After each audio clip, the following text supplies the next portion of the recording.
Inaasahan ng Iran na ang layered air defense nila ang magbibigay tagumpay dahil mapipilitan ng US na gumamit lang ng stealth bomber at fighter jet.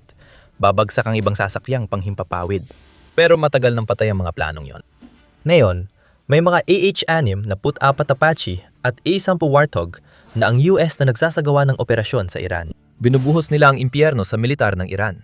Ginagampanan ng kanilang papel sa pagbura nito sa mapa gamit ang mga pag-atake na sobrang lupit na hindi inakala ng Iran na pwede pala silang tamaan ng ganito. Nangyari ito dahil nakamit na ng US ang ganap na kontrol sa himpapawid ng Iran. Sabi ni US Secretary of War, Pete Hegseth, noong Marso 26, kung kilala mo sila, siguradong mahal mo sila. Nang ideklara niyang malayang lumilipad sa himpapawid ng Iran ang Apache Chopper at A-10 Warthog. Sabi pa ni Hegseth, gumagawa ng strike mission sa himpapawid ng Iran at sa buong Strait of Hormuz ang Apache helicopter gunship kahit kailan nila gusto. At ang ipinapakita nito ay wala talagang sagot ang Iran sa air defense para sa mga problema ng airstrike na ibinabato ng US. Hindi stealthy ang mga airframe ito. Malayo pa talaga. Sinabi ni Hegseth na mabagal at mababang lumipad ang mga ito kumpara sa F-35 at B-2 Spirit stealth bomber. At ang katotohanan yan lang ay nagpapakita kung gaano kalala ang pagkasira ng depensa sa himpapawid ng Iran. Sabi ni Hegseth, ipinapadala lang ang mga mabagal, mababang lumilipad na eroplanong pangmalapit ang suporta sa labanan kapag wala ng depensa sa himpapawid ang kalaban. Kahit matapang ang pahayag, totoo naman karamihan dito. Nakakalipad ang Apaches at A-10 dahil napabagsak ng Operation Epic Fury at Operation Roaring Lion ang depensa sa himpapawid ng Iran. Pagsapit ng Marso 5, ang Chief of Staff ng Israeli Defense Force o IDF na si Lieutenant General Eyal Zamir ay nagsasabing nawasak o napinsala ang 80% ng mga air defense system ng Iran sa loob ng unang 24 na oras ng pagsisimula ng mga pag-atake sa bansa. Para sa Iran, naiwan silang may mga hiwa-hiwalay na pwesto ng depensa sa himpapawid. Kadalasan ay sundalo lang na may mga panlaban sa himpapawid na ikinakarga sa balikat, kaya hindi agad makareact sa mabilis na pag-atake. Halos nawala ng saysay ang depensa ng Iran dahil sa ginawa ng US at Israel. Pero hindi buo ang kwento sa sinabi ni Zamir. Matagal nang may problema ang Iran sa air defense, bago pa ang Operation Epic Fury at Operation Roaring Lion. Noong Disyembre, 12 pa lang, iniulatan ng Forbes na may malalaking kakulangan ng Iran sa air defense laban sa Israel at, gaya ng nalaman nating kalaunan, pati na rin sa US. Ang dating pangulo ng bansa, si Hassan Rouhani, ay matindi ang naging puna sa mga depensang ito. Nang sinabi niya, ang kalanghitan sa ibabaw ng Iran ay naging lubos na ligtas para sa kalaban. Wala na tayong tunay na panakot. Ang himpapawid ng ating mga karatig bansang Iraq, Syria, Lebanon at Jordan ay kontrolado ng US at Israel. Ang US at Israel ay may mga base na malapit sa Iran, kaya pwede silang pumasok kahit kailan, kahit bago pa ang Operation Epic Fury. Problema ito, lalo pat minsan na napangibabawan ng US at Israel ang depensa sa himpapawid ng Iran. Noong Operation Midnight Hammer noong Hunyo, na humantong sa 12 araw na digmaan ng Iran at Israel, maraming depensa sa himpapawid ng Iran ang agad na nawasak. Iyan ang tunay na problema para sa Iran. Bagamat kahanga-hanga ang pagtumba sa 80% ng depensa sa himpapawid, ang tunay na dahilan kung bakit di napigilan ng Iran ang A-10 at Apache ay dahil nakompromiso na ang mga depensa bago pa dumating ang mga sasakyang panghimpapawid na iyon. Sa pagsisimula ng Operation Epic Fury, ayon sa Army Technology, humigit kumulang 100 na lang ang air defense launchers ng Iran at malabo pang compatible ang mga ito sa lahat ng missile na kailangan nila laban sa US habang nagsisimula ang airstrike. Talo na agad ang Iran dahil kulang ang mahigit kalahating taon para maibalik ang air defense network nila sa dati matapos pahinayin ng Israel at US noong Hunyo.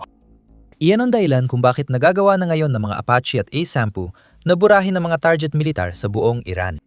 Kung may air defense ang Iran, dito mangyayari. Madaling targetin ng mga makabagong air defense system ang Apache pa lang. Dahil hanggang 20,000 talampakan lang ang service ceiling nito, kaya pa rin itong tamaan kahit ng mas matatandang Russian at Chinese air defense system na sinasabing bumubuo sa air defense network ng Iran. Halimbawa, ang S-300 sa Iran ay kayang tumama sa target na nasa taas na 19 na milya sa himpapawid. Siyempre, ang bilang na yan ay para sa pinakamodernong bersyon ng S-300. Ngunit 5 beses pa rin itong mas mataas kaysa pinakamataas na altitude ng Apache.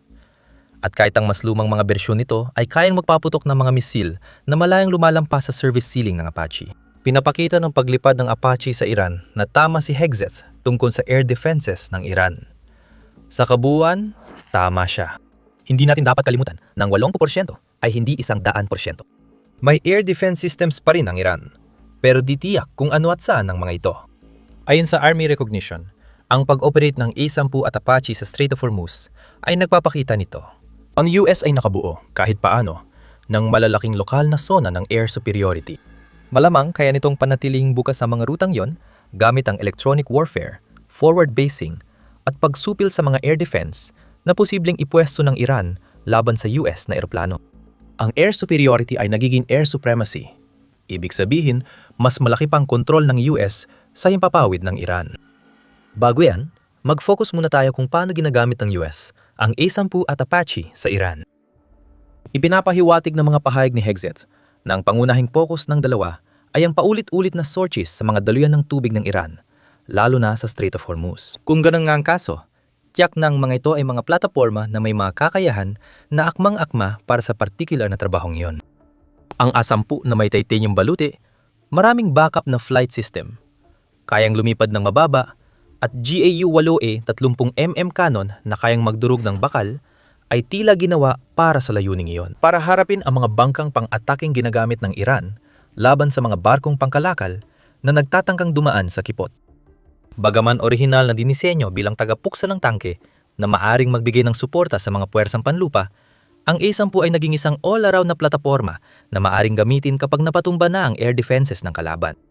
Malakas ang kanyo ng A-10 laban sa mabilis na bangka, pero wag din maliitin ang airframe nito sa mga atake sa mainland ng Iran. Nakita na natin ang footage ng A-10 na winawasak ang base ng grupong milisyang proxy ng Iran sa Iraq gamit ang kanyon nito. Kaya alam nating umaatake ito sa lupa at dagat. Gamit ng A-10 ang kanyon sa pag-atake. Malamang nakita rin ng iba na gumagamit ito ng mga standoff munitions na ikinakarga sa plataporma. Ito ay eroplanong pandigma na kayang magpalipad ng AGM-65 Maverick missiles at laser/GPS-guided bombs na dinisenyo para ilunsad mula malayo, na nagbabawas ng banta mula sa air defenses habang isinasagawa ang operasyon. Pwede ring lagyan ng AIM-SHAM Sidewinder missiles ang A-10, kaya nagiging banta ito laban sa mga drone at lumang eroplano ng Iran. Nasa lawak na kayang gawin ng A-10 ang tunay na lakas nito. Bagamat mahalaga ang papel ng A-10 sa Strait of Hormuz para pigilan ng Iran sa pagtatapos ng Operation Epic Fury, malagamit din ito sa iba't ibang lugar sa Iran dahil sa lawak ng kaya nitong gawin. Oo, madaling tamaan ito ng mga modernong air defense system gaya ng S-300. Pero dito, lumalamang ang Amerika sa ere. Hanggat nananatili ang mga A-10 sa mga ligtas na lugar na nilikha ng US at Israel, isa itong makinang nagdadala ng pagkawasak na punong-puno ng lakas ng apoy na siguradong mapapaisip ang mga target nito na dumating na ang katapusan tuwing tinatamaan sila. Ang mga Apache na helicopter ay hindi kasing versatile lang A-10. Gayunpaman, dala nila ang Hellfire missile at 30 M chain gun, kaya muli silang nagagamit sa Strait of Hormuz. Mabilis ang Apache sa pagtunton at pagtama sa mga mabilis na bangkang pangatake ng Iran at isa rin itong helicopter. Ibig sabihin, kaya nitong mag-hover at dahan-dahang lumipad bilang escort sa mga barko ng US Navy at mga barkong pangkalakal na tumatawid sa kipot. Delikado ang tuloy-tuloy na operasyon ng attack helicopter sa pinagtatalo ng himpapawid dahil sa abot, bilis at kahinaan nito sa infrared at radar-guided na banta. Pero tulad ng A-10, hindi tinatamaan ang mga Apache ng Amerika. Walang kakayahan ng Iran na tamaan sila at ito, higit pa sa porsyentong binanggit ng IDF, ay patunay na kontrolado ng US ang himpapawid ng Iran. Ngayon, malakas ang kampanya na pinapalakas ng mga non-stealth na plataporma. At ito mismo ang uri ng bagay na tinatalakay namin dito sa The Military Show. Kung ganitong klaseng kaalaman ang gusto mong malaman pa, siguraduhin nakasubscribe ka sa channel para hindi ka makaligta ng kahit isang video. Pagsapit ng Marso, 25 tinamaan na ng US ang hindi bababa sa 10,000 target sa Iran. Ibig sabihin, tinamaan ang target hindi lang basta nagpaputok ng 10,000 bala o bomba. Napakalawak ng kampanyang pambobomba sa ere na hindi kakayanin ng US gamit lang kaunting uri ng eroplano.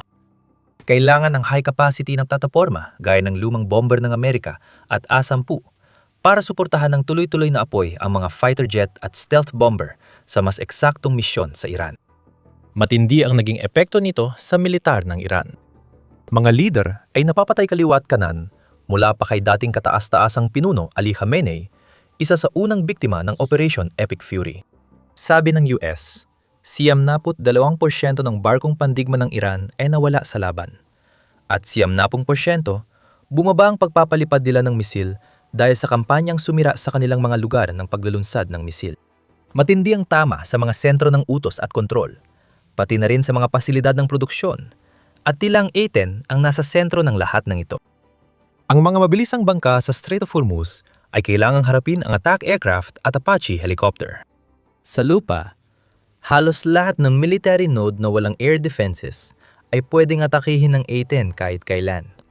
Matinding kinamaan ng US ang missile infrastructure ng Iran dahil sa lakas ng himpapawid nila. Noong Marso 29, naglabas ang Washington Post ng satellite images na nagpapakita ng pinsalang tinamo ng ilang mahalagang launch sites ng Iran. Sabi ni Almit, hindi bababa sa 29 ballistic missile launch sites ng Iran ang nawala mula nang simulan ang Operation Epic Fury, dahilan ng biglang pagbagsak ng naitalang Iranian missile launches mula pa noong unang bahagi ng Marso. Inatake ng US ang mga lugar na mahalaga sa paggawa ng ballistic missiles ng Iran. May network ng ganitong mga lugar sa Iran na pinangangasiwaan ng Iranian Ministry of Defense at Islamic Revolutionary Guard Corps. Ngayon, tinarget ng US ang 4 na pangunahing lugar sa network na gumagawa ng fuel para sa ballistic missiles na hinahangad ng Iran. Ang Shahrud, Pachin, Khojir at Hakimiyya ay lahat nakaranas ng pinsalang mas malala pa kaysa sa natamo nila noong 12 araw na digmaan ng Iran laban sa Israel. Mahusay na piniling mga target ang mga ito. Kahit matibay ang missile, hindi ito lalipad kung walang fuel at launcher. Dahil huminang depensa ng Iran, lumilipad na ang mga A-10 ng Amerika at ibang eroplanong pandigma. Naguhulog ng bomba at mga sandatang inilulunsad mula sa malayo sa mga sentro ng ganitong pasilidad. Lalo pang gumandang sitwasyon para sa atin. Naalala mo bang nabanggit natin kanina na naihanda na ang pundasyon para sirain ang air defense network ng Iran bago magsimula ang Operation Epic Fury?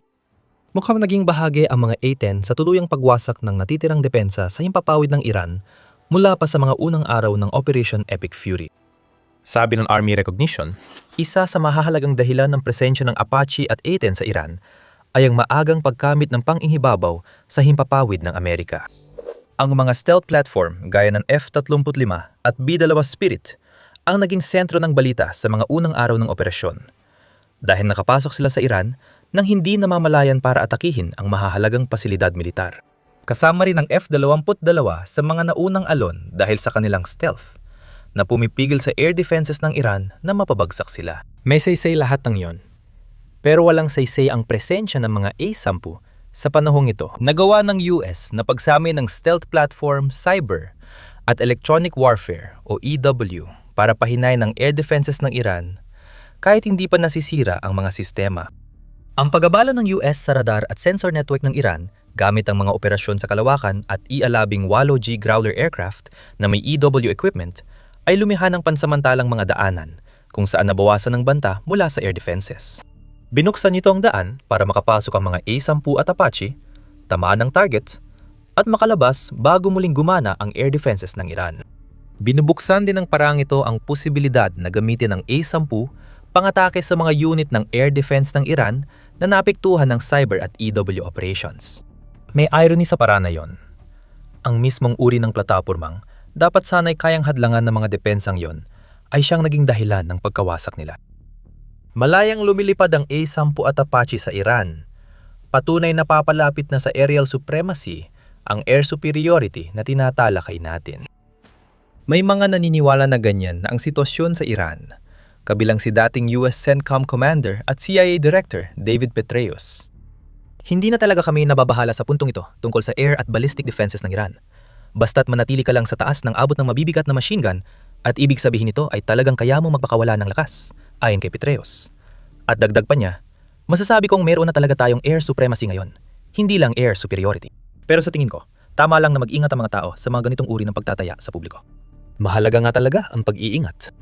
Kahit wala na ang pangunahing air defense ng Iran, mayroon pa rin itong machine gun at shoulder-mounted anti-air rocket launcher. Mas gusto ng mga mataas sa chain of command ng US na sabihing may air superiority kaysa air supremacy. Pero sa realidad, maliban sa ilang banta, halos anumang aerial platform na gustuhin ng US ay kaya nitong ay padala sa himpapawid ng Iran na halos walang pagtutol. Ang pinakamatinding nagawa ng Iran ay ang masira ang isang American E-3 Sentry kahit na kinailangan pa nito ng missile strike laban sa isang base sa Saudi Arabia. Imbes na missile na pinaputok mula sa isang anti-aircraft system. Marahil si dating CENTCOM Commander at US Marine Corps General Frank McKenzie ang pinakamainam na nagbubuod nito sa kasalukuyang kalagayan ng militar ng Iran. Sa tingin ko, natutupad natin ang mga layunin. Ang CENTCOM ay nagpapatupad ng isang mahaba at pinaghandaan ng planong kampanya. Napabagsat natin ang air defense ng Iran at epektibo na nating may air supremacy tayo sa karamihan ng bansa. Binigyan tayo nito ng pagkakataong maghanap ng mga ballistic missile ayon kay McKenzie sa Jewish Institute for National Security of America. Dalawang dating CENTCOM commander ang gumamit ng air supremacy kaysa air superiority. Sinasabi nila ang mga bagay na ayaw sabihin ng mga mataas na opisyal sa kasalukuyang estruktura ng militar ng US. Dito magsisimulang magbago ang mga bagay para sa Iran. Gagamitin ng US ang pambobomba mula sa himpapawid, kaya hindi ito magiging kasing laki ng dati. Hindi na kailangan dahil tinamaan na karamihan ng pasilidad militar ng Iran. Sabi ni McKenzie, ang mga lugar ng paglulunsad, imbakan at paggawa ng ballistic missile ng Iran ang pangunahing target na yon, na angkop tamaan ng A-10 gamit ang standoff munition.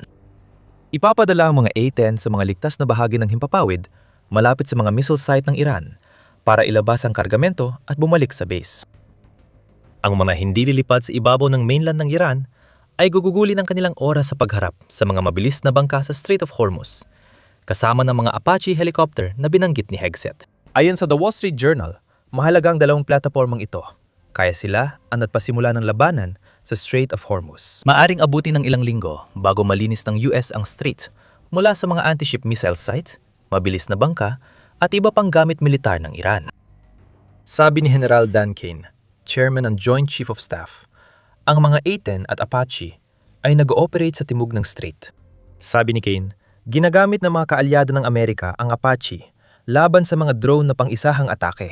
Pagsamahin ang dalawang eroplanong yon sa US fighter jets sa Strait of Hormuz at makakabuo ng malakas na firepower na mas nagpapapanganib para sa Iran na ipagpatuloy ang blockade nito sa Hormuz. Mas mapanganib, oo, pero hindi imposible. Ang strait ay halos sarado pa rin at ilan lang ang nakakadaang barkong pangkalakal. Pinalawig ni Pangulong Trump ang deadline ng Iran para buksan muli ang strait hanggang Abril 6. Kaya posibleng dumami pa ang atake ng A-10 at Apache bilang paalala sa lakas ng US sa strait sa susunod na linggo. Ang tanong, susuko ba ang Iran sa hinihingi ni Trump? Kung gagawin nila ito, nagampanan ng A-10 at Apache ang pagpapahina sa posisyon ng Iran sa Strait of Hormuz hanggang mawala ng pagpipilian ng rehimen. Kung magpatuloy ang pagharang ng Iran, maaaring pumasok ang tropa sa lupa at atakihin ang isla sa Strait of Hormuz at tutukan ng Karg Island, pangunahing kabuhayan ng Iran. Matagal nang naghahanda ang US para sa ganitong uri ng operasyon. Maaaring mangyari na ang pinakamalaking paglusob sa lupa sa kasaysayan ng Iran at malalaman mo ito sa aming video. Kung nagustuhan mong video, mag-subscribe sa The Military Show para sa iba pang coverage ng Operation Epic Fury. Salamat sa panonood.